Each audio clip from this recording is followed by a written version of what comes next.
مخکې د جمله اسمیه شپږ صورتونه ذکر شو. په هغو صورتونو نه بعد یعنې اووم نمبر صورت د جمله اسمیه دا دی چې کومه جمله اسمیه چې دی دا د استفهامیه په شکل کې وي، یعنې جمله استفهامیه وي. لکه دا مثال دی ادینک الاسلامو، ایا ستا دین اسلام دی.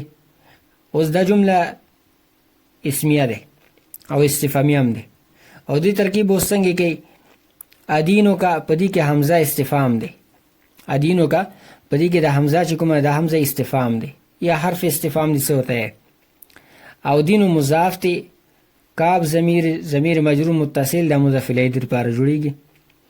دا مضاف الیه چې کله سره ملاو شي دنه به جوړ شي مبتدا، او الاسلام د لپاره خبر دی. دا الاسلام چې کوم دی د لپاره خبر دی.